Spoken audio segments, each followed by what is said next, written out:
ನಮಸ್ಕಾರ ವೀಕ್ಷಕರೇ, ಇಬ್ಬನಿ ಚಾನಲ್ಗೆ ಸ್ವಾಗತ. ನಮ್ಮ ವಿಡಿಯೋಗಳನ್ನು ಮೊದಲ ಬಾರಿ ನೋಡುತ್ತಿದ್ದಲ್ಲಿ ದಯವಿಟ್ಟು ಸಬ್ಸ್ಕ್ರೈಬ್ ಮಾಡಿಕೊಳ್ಳಿ, ಲೈಕ್ ಮತ್ತು ಶೇರ್ ಮಾಡಲು ಮರೆಯದಿರಿ. ನಮ್ಮ ಕತೆಗಳನ್ನು ಸ್ಕಿಪ್ ಮಾಡದೆ ನೋಡಿ ಆನಂದಿಸಿ. ಕತೆಯ ಹೆಸರು ಯಾರ ಒಲವು ಯಾರಿಗೆ, ಭಾಗ 15. ಲೇಖಕರು ಕೈಸರ್ ಜಹಾ. ಅನು, ಪ್ಲೀಸ್ ಏನಾಯಿತು ಅಂತ ಹೇಳು. ನೀನು ಹೀಗೆ ಅಳುತ್ತಿದ್ದರೆ ಹೇಗೆ? ಸಮಾಧಾನ ಮಾಡಿಕೊ. ಈ ಥರ ಅಳಬೇಡ ಕಣೆ, ನನ್ನ ಕೈಯಲ್ಲಿ ನೋಡೋಕ್ಕಾಗಲ್ಲ.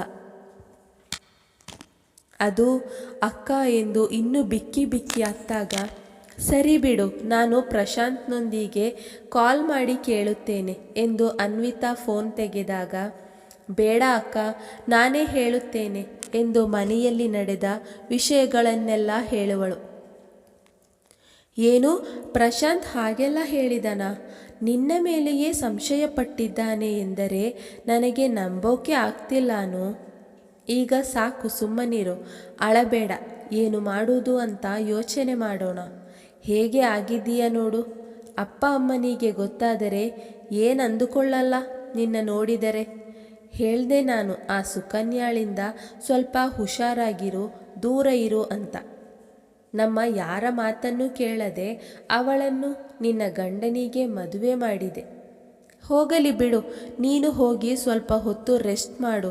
ನಾನು ತಿಂಡಿ ಮಾಡಿ ಪಾಪುನ ಸ್ಕೂಲ್ಗೆ ಬಿಟ್ಟು ಬರುತ್ತೇನೆ ಎಂದು ತನ್ನ ತಂಗಿಯನ್ನು ಕೋಣೆಗೆ ಕರೆತಂದವಳು ಮಂಚದ ಮೇಲೆ ಮಲಗಿಸಿ ಹೊದಿಕೆ ಹೊದಿಸಿ ತಲೆ ನೇವರಿಸಿ ಅವಳು ಮಲಗುವ ತನಕ ಅಲ್ಲಿಯೇ ಇದ್ದವಳು ರೂಮಿನಿಂದ ಹೋಗುವಾಗ ಅವಳನ್ನು ನೋಡಿದವಳು ಕಣ್ಣು ತುಂಬಿಕೊಂಡ ಕೈ ಬಿಡಬೇಡ ಯಾವತ್ತೂ ದೇವರೇ ಎಂದುಕೊಂಡು ಹೋಗುವಳು. ಯಾರಿಗೂ ಯಾವುದೇ ರೀತಿಯ ತೊಂದರೆ ಕೊಡದ ಇವಳಿಗೆ ಯಾಕಿಷ್ಟು ಕಷ್ಟ ಕೊಡುತ್ತಿದ್ದೀಯ ದೇವರೇ ಎಂದುಕೊಳ್ಳುವಳು. ಬೆಳಗ್ಗೆ 7 ಗಂಟೆಗೆ ಎದ್ದ ಪ್ರಶಾಂತ್ ಪಕ್ಕದಲ್ಲಿ ತನ್ನ ಮಡದಿ ಇಲ್ಲದ್ದನ್ನು ನೋಡಿ ಹೊರಗೆ ಇರಬಹುದು ಎಂದುಕೊಂಡು ಬಾತ್ರೂಮಿಗೆ ಹೋಗಿ ಫ್ರೆಶ್ ಆದವನು ಬಟ್ಟೆ ಹಾಕುವ ಸಲುವಾಗಿ ಕಬೋರ್ಡ್ ತೆರೆದು ನೋಡಿದಾಗ ಅನು ಬಟ್ಟೆಗಳಲ್ಲಿ ಕೆಲವೊಂದು ಖಾಲಿಯಾಗಿರುವುದನ್ನು ನೋಡುವನು. ಗಾಬರಿಯಿಂದ ಮತ್ತೆ ಏನಾದರೂ ಅನುಜಳ ವಸ್ತುಗಳು ಇದೆಯೋ ಇಲ್ಲವೋ ಎಂದು ರೂಮನ್ನು ಹುಡುಕಾಡಿದಾಗ ಹಾಗೆಯೇ ಟೇಬಲ್ ಮೇಲೆ ಇದ್ದ ಪತ್ರ ಅವನ ಕಣ್ಣಿಗೆ ಬೀಳುವುದು.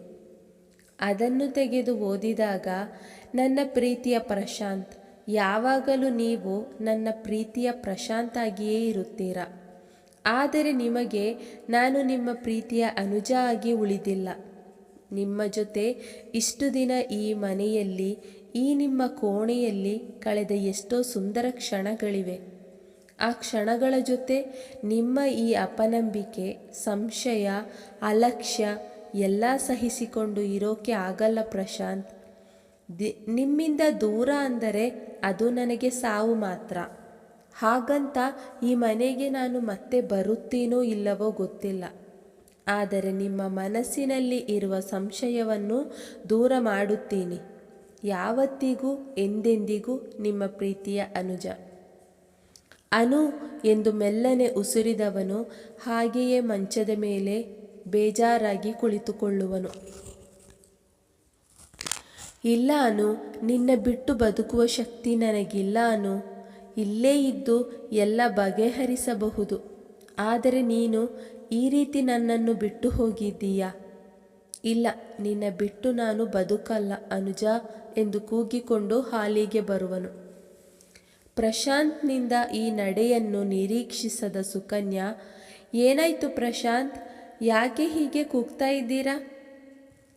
ಅನು ಮನೆ ಬಿಟ್ಟು ಹೋಗಿದ್ದಾಳೆ, ನಾನು ಅವಳನ್ನು ಕರೆದುಕೊಂಡು ಬರುತ್ತೇನೆ ಎಂದು ಹೊರಡಲು ಅನುವಾದಾಗ, ಪ್ರಶಾಂತ್, ಈಗ ನೀವು ಹೋದರೂ ಅವಳು ಬರುವುದಿಲ್ಲ.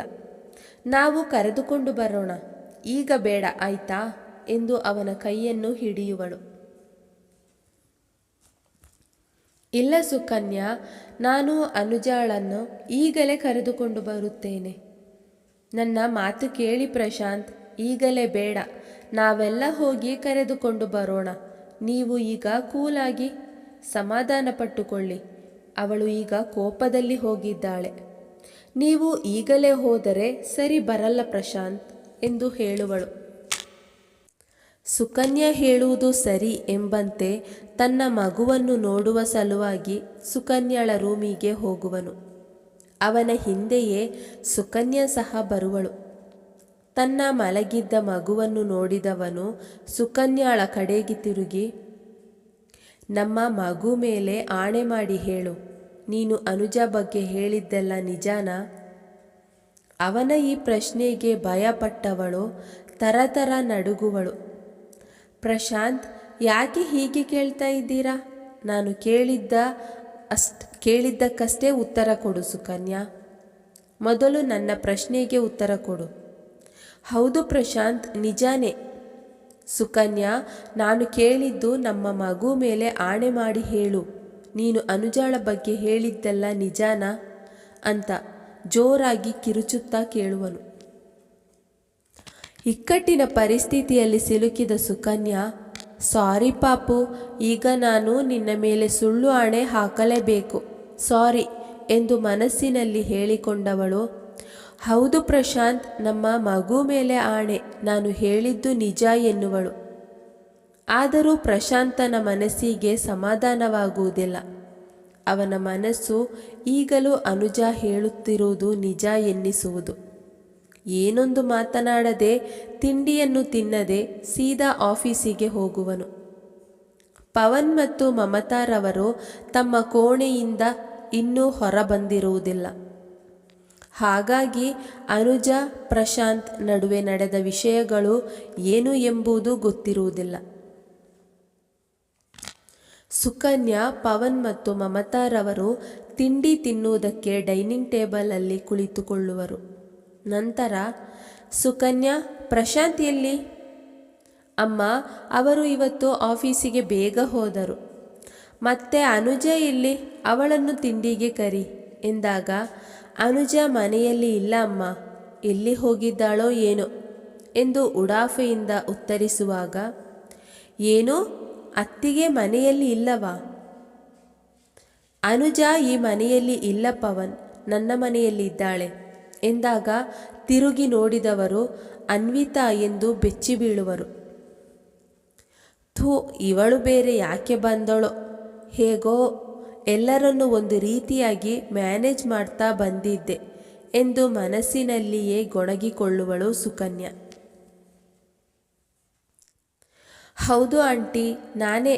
ಬಹುಶಃ ನಿಮಗೆ ಗೊತ್ತಿಲ್ಲ ಅನಿಸುತ್ತೆ, ಅನುಜ ಬೆಳಗ್ಗೆನೆ 6 ಗಂಟೆಗೆ ನಮ್ಮ ಮನೆಗೆ ಬಂದಿದ್ದಾಳೆ. ಏನು, ಅಷ್ಟು ಬೆಳಗ್ಗೆನಾ? ನಾನು ನಿನ್ನೆ ಸುಸ್ತಾಗಿದ್ದೆ, ಬೇಗ ಎದ್ದೋಳಕ್ಕೆ ಆಗಲಿಲ್ಲ. ನನಗೆ ಗೊತ್ತಿಲ್ಲ ಅನ್ವಿತಾ, ಯಾಕೆ, ಏನಾಯಿತು? ಏನಾಯಿತು ಅಂತ ನೀವು ನಿಮ್ಮ ಮಗನ ಬಳಿ ಕೇಳಿ ಆಂಟಿ. ನೀವೇ ದೊಡ್ಡವರಾಗಿ ನಿಮಗೆ ಏನು ಗೊತ್ತೇ ಇಲ್ಲ ಅಂದರೆ ಹೇಗೆ? ಈ ಮನೆಯಲ್ಲಿ ಇಷ್ಟೆಲ್ಲ ದೊಡ್ಡ ವಿಷಯಗಳು ನಡೆದರೂ ನಿಮ್ಮ ಗಮನಕ್ಕೆ ಇನ್ನೂ ಬರಲಿಲ್ಲವೇ? ಯಾವ ಮಗುವನ್ನು ಇಟ್ಟುಕೊಂಡು ನೀನು ಈಗ ಮೆರೆಯುತ್ತಿದ್ದೀಯೋ, ಕೊಟ್ಟಿರುವ ಆ ದೇವರಿಗೆ ಕಿತ್ತುಕೊಳ್ಳುವುದು ಗೊತ್ತು ಸುಕನ್ಯಾ. ಜಾಸ್ತಿ ಮೆರೆಯಬೇಡ ನೀನು. ನೀವೇನು ನನಗೆ ಶಾಪ ಕೊಡುತ್ತಿದ್ದೀರಾ? ನನ್ನ ಶಾಪ ಆ ದೇವರು ಈಗಾಗಲೇ ಒಪ್ಪಿಕೊಂಡಿರಬಹುದು. ಅನ್ವಿತಾ, ಯಾಕಮ್ಮ ಹಾಗೆಲ್ಲ ಹೇಳ್ತಿದ್ದೀಯಾ? ಬೇಡ ಕಣಮ್ಮ, ಹಾಗೆಲ್ಲ ಹೇಳಬೇಡ. ಆ ಮಗು ನಿನಗೆ ಏನು ಮಾಡಿದೆ ಅಂತ ಹೀಗೆಲ್ಲ ಮಾತನಾಡುತ್ತೀಯಾ ಎನ್ನುವರು. ನನಗೆ ಮಗುವಿಂದ ಯಾವ ತೊಂದರೆಯೂ ಇಲ್ಲ ಆಂಟಿ, ಆದರೆ ಆ ಮಗುವಿಗೋಸ್ಕರ ಈ ನಿಮ್ಮ ಸೊಸೆ ನನ್ನ ಮುಗ್ಧ ತಂಗಿಯ ಮೇಲೆ ಆರೋಪ ಮಾಡಿದ್ದಾಳೆ ನೋಡಿ, ಅದಕ್ಕೆ ತೊಂದರೆ.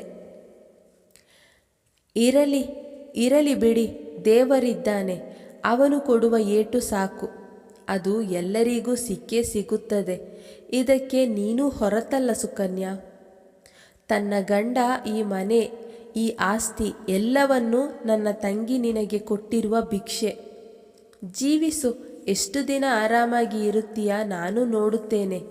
ಇದನ್ನೆಲ್ಲ ಆ ದೇವರು ನಿನ್ನ ಹತ್ತಿರದಿಂದ ಕಿತ್ತುಕೊಳ್ಳಿಲ್ಲಂದರೆ ನೋಡು ಎಂದು ಬೆರಳು ತೋರಿಸಿ ಅಲ್ಲಿಂದ ಹೊರಡುವಳು. ಅನ್ವಿತಾಳ ಮಾತುಗಳು ಸುಕನ್ಯಾಳಿಗೆ ತುಂಬ ಕೋಪವನ್ನು ತರಿಸುತ್ತದೆ. ಆದರೆ ತನ್ನ ಅತ್ತೆಯ ಮುಂದೆ ಏನೊಂದು ಮಾತನಾಡದೆ ಸೀದಾ ಮಗುವನ್ನು ಎತ್ತಿಕೊಂಡವಳು ರೂಮಿಗೆ ನಡೆಯುವಳು. ಮಮತಾ ಅವರಿಗೆ ಅನ್ವಿತಾಳ ಮಾತುಗಳು ಏನೊಂದು ಅರ್ಥವಾಗದೆ ಚಿಂತೆಗೆ ಒಳಪಡುವರು. ಏನಾಯ್ತು ಪವನ್, ಅನು ಯಾಕೆ ಮನೆ ಬಿಟ್ಟು ಹೋದಳು? ಪ್ರಶಾಂತ್ ಕೂಡ ಏನು ಹೇಳಲಿಲ್ಲ. ಏನಾಗುತ್ತಿದೆ ಈ ಮನೆಯಲ್ಲಿ? ಈ ಮನೆಯಲ್ಲಿ ಹಿರಿಯವಳಾಗಿ ನನಗೆ ಏನೂ ತಿಳಿಯುತ್ತಿಲ್ಲ. ಅನ್ವಿತಾ ನೋಡಿದರೆ ಹೀಗೆ ಹೇಳಿ ಹೋದಳು. ಅನುಜ ಬೆಳಗ್ಗೆಯಿಂದ ಕಾಣಿಸುತ್ತಿಲ್ಲ. ಪ್ರಶಾಂತ್ ಯಾವತ್ತೂ ತಿಂಡಿ ತಿನ್ನದೆ ಹೋಗದಿದ್ದವನು ಇಂದು ಹಾಗೆಯೇ ಹೋಗಿದ್ದಾನೆ. ಇಲ್ಲಿ ಏನು ನಡೆಯುತ್ತಿದೆ ಎಂದು ಒಂದು ಅರ್ಥವಾಗುತ್ತಿಲ್ಲವಲ್ಲ ಎಂದು ಕಣ್ಣೀರಿಡುವರು. ಅಮ್ಮ, ನನಗೂ ಗೊತ್ತಿಲ್ಲ ಕಣಮ್ಮ, ಅತ್ತಿಗೆ ಎಲ್ಲಿ ಹೋಗಿದ್ದಾರೆ ಅಂತ ಗೊತ್ತಿಲ್ಲ. ಅಮ್ಮ, ನೀನು ಸ್ವಲ್ಪ ರೆಸ್ಟ್ ಮಾಡು ಎಂದು ತನ್ನ ತಾಯಿಯನ್ನು ರೂಮಿಗೆ ಕರೆದುಕೊಂಡು ಹೋಗುವನು. ಮುಂದುವರಿಯುತ್ತದೆ. ಈ ಕಥೆಯ ಮುಂದಿನ ಸಂಚಿಕೆಯನ್ನು ಮುಂದಿನ ವಿಡಿಯೋದಲ್ಲಿ ಹಾಕಲಾಗುವುದು. ನಿಮ್ಮೆಲ್ಲರ ಪ್ರತಿ ಕಮೆಂಟ್ ನಮಗೆ ಸ್ಫೂರ್ತಿದಾಯಕ. ಪ್ರಿಯ ವೀಕ್ಷಕರೇ, ನಮ್ಮ ಈ ಕತೆ ಇಷ್ಟವಾಗಿದೆ ಎಂದು ಭಾವಿಸುತ್ತೇವೆ. ಇದೇ ರೀತಿ ಮುಂದಿನ ವಿಡಿಯೋಗಳಿಗಾಗಿ ನಮ್ಮ ಚಾನೆಲ್ಗೆ ತಪ್ಪದೇ ಸಬ್ಸ್ಕ್ರೈಬ್ ಆಗಿ ಪಕ್ಕದಲ್ಲಿರುವ ಬೆಲ್ ಐಕನ್ ಅನ್ನು ಪ್ರೆಸ್ ಮಾಡಿ. ಧನ್ಯವಾದಗಳು.